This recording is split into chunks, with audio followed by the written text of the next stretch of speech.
नमस्कार। आज जून का तीसरा रविवार है और फादर्स डे सोशल मीडिया पे ट्रेंड में है। वैसे हमारी भारतीय संस्कृति में हर रोज़ ही फादर्स डे है, तो आज बात करते हैं पिता की। सबसे पहले हैप्पी फादर्स डे। पिता, ये शब्द सुनकर एक ऐसा चेहरा नज़र आता है जिसके कई भाव हैं, कभी सहमति का तो कभी असहमति का, कभी गुस्सा तो कभी मौन स्वीकृति, कभी लाचारी का तो कभी विवशता का। चेहरे के इन भावों को बयां करती हैं आँखें। वे आँखें जिन्हें जताना नहीं आता, जिन्हें बताना भी नहीं आता, पर निभाना आता है। उन वृद्ध होती जा रही आँखों की उम्मीद आप हो, सिर्फ आप। जब आप ट्रेन में यात्रा कर रहे होते हैं और रात 10:30 बजे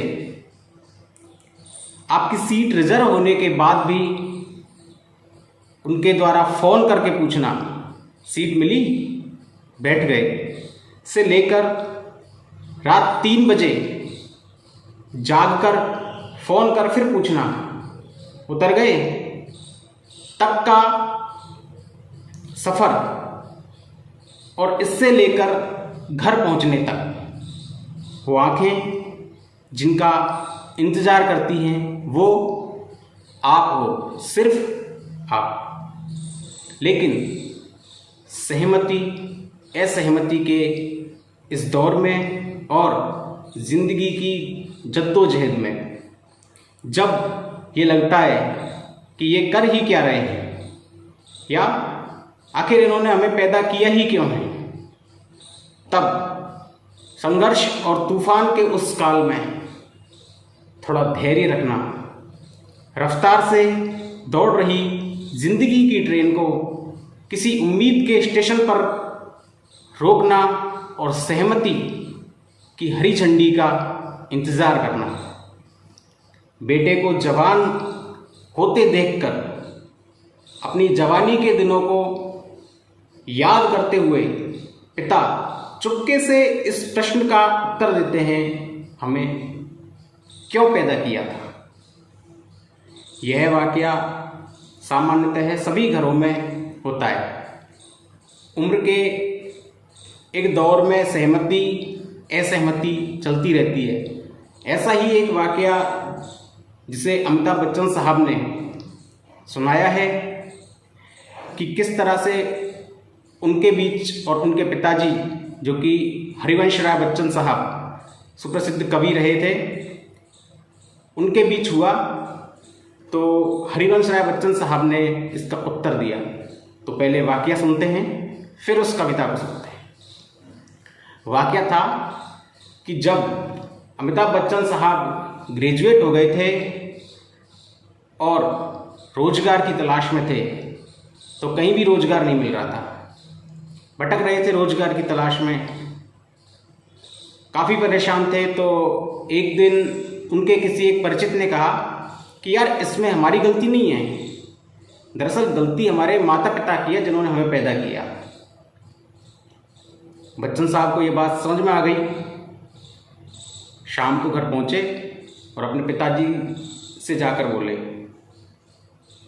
आज मुझे पता चल गया है कि वजह क्या है इन सब बातों की। आपने मुझे पैदा ही क्यों किया। बच्चन साहब ने ये बात अपने पिताजी हरिवंश राय बच्चन को कही, तो हरिवंश राय बच्चन साहब शांत रहे। आगे अमिताभ बच्चन साहब बताते हैं कि बाबूजी शांत रहे, कुछ बोले नहीं।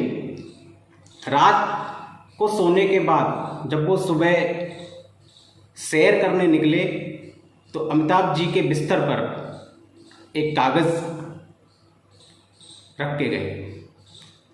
अमिताभ जी जब जागे तो उन्होंने कागज़ देखा तो उस कागज़ में उन्होंने देखा कि एक कविता लिखी है जो हरिवंश राय बच्चन साहब ने उस रात के प्रश्न का उत्तर दिया था कि आपने मुझे पैदा ही क्यों किया था।